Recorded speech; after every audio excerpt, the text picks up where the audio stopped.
Good morning guys. Yan, ngayon po yung kinuha namin na 225 trees ng egg kahapon sa Taal.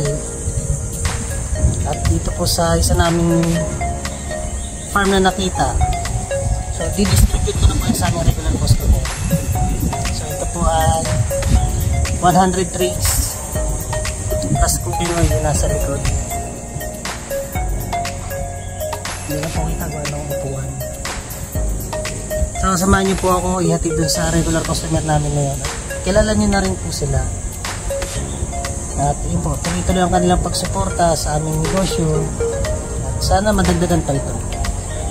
Let's go!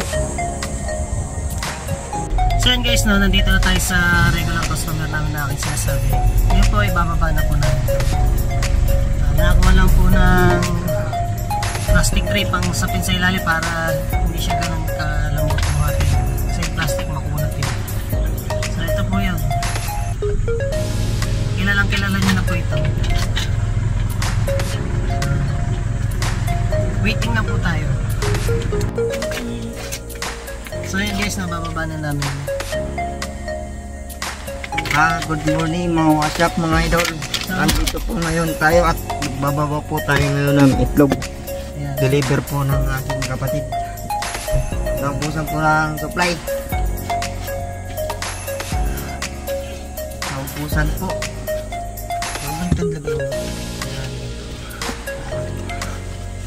Kaya so sa Lunes na po ang deliver niyo po dito po sa aming kantin. Sa aming kapatid. Isa po rin din siya nag-negosyo sa bawat kantin po. So yun guys, no, good news yun. Nadami ang supply natin lalo ng egg sa kanila. Kasi itong 80 sa kanila na po ito. So kung madadagdagan pa sila ng kantin o yung isa pang kapatid, magninegosyo din magkantin lang. Possible tayo din ang kuning supplier.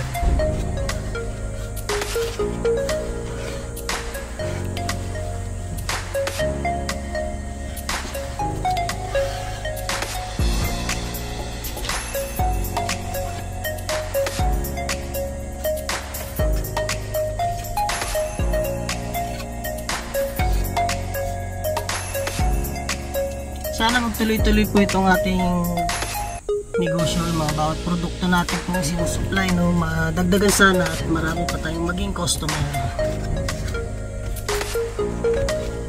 Para pag dumating po yung time na yun, ay pakita rin po namin kung ano bang goal ng something license.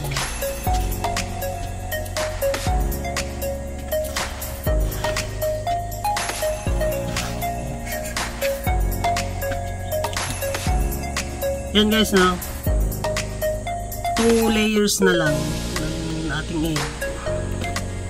Balik na tayo sa bahay.